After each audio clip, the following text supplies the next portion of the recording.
What was your reaction to the verdict in Manhattan? So I'm going to be honest with your listeners because there's not that many of them, so I feel like I can be really honest. I did not Ah, follow this case closely at all.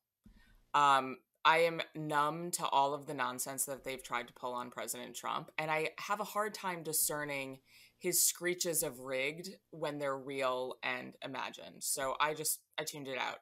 And then Mary Catherine Ham briefed me on this case like a week and a half ago, and I was gobsmacked. I could not believe every single detail. The prosecutor being number three at the DOJ, moving on to the prosecution here in Manhattan, a local prosecutor. I'm sure that was a coincidence. Um, to the fact that the judge was a Biden donor, and the every single time he made a ruling that made absolutely no sense. I was expecting that they had to at least hang the jury, because how could they possibly how could justice be this skewed? And I watched this ruling come down, and my 4 year old learned a brand new word: bull garbage, because I just screamed it at the TV over and over and over and over. It is galling what they did. so let me ask you, Donald Trump, according to Eric Trump, received $70 million in small donor contributions, 30% of which came from people who have never contributed before, a total of 200 million, which I'm sure includes Marian Adelson's 100 million. What do you think that says? That's the I biggest mean, fundraising haul ever. if I went from, I mean, and I've said this on your show, I had no intentions of voting for Trump. If I went from I have no intention to voting for Trump to maybe I'm going to donate to his campaign, Houston, you have a problem at the Biden campaign. It's wild. Do you think do you think they're going I mean, do you think they're going to send Donald Trump to jail? They being Judge Merchan. I think he will, but what do you think? I think it's absolutely possible. It's wild. I'm watching sort of legal experts and observers saying, it would be completely unprecedented because he's a first time offender and he's in his 70s, yada, yada. And I'm looking at that and I say, well, it was also unprecedented for him to be tried in the first place. There are no rules here.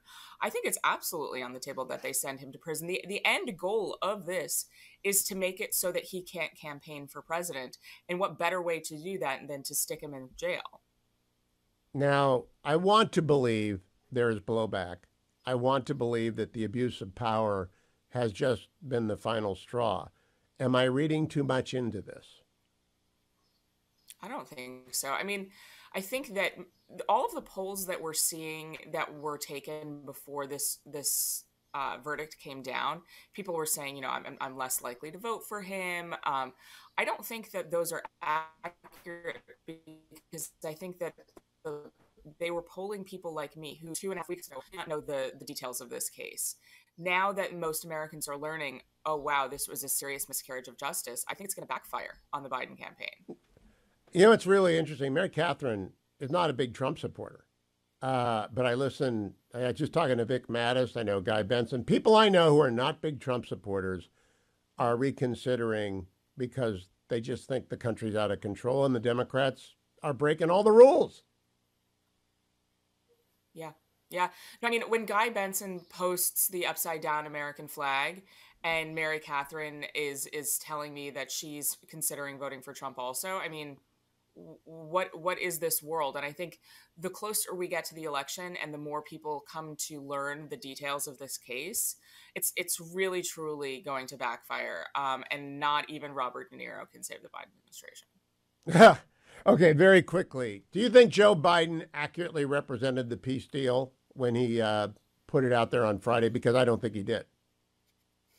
I don't know. I mean, it's hard to know. I know that there's a lot of internal debate about this deal.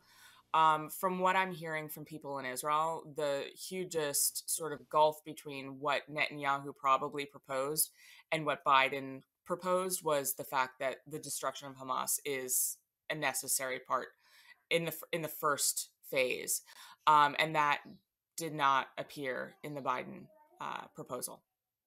Yeah, I think that Israel would agree to allow Sinwar to go into exile. I think they would agree to that, but they're not going to pull their troops out of Gaza. They're just not Yeah. going to. And Hamas is not going to accept this. Do you think there's a chance they'll accept this? I I don't think so. I mean, what's frustrating is the Biden administration has time and time again put pressure on Israel to put forth a deal when they have not asked the Qataris to expel Hamas leadership. That is to me a no-brainer, and the Qataris themselves have said, "No, the Biden administration have never asked that of us." So the That is fact that we important to are, remember. Yeah. yeah, we're not So we're not taking the necessary steps. so let me ask you in terms of the Israeli government. It seems like it's falling apart, but I don't know. Is it?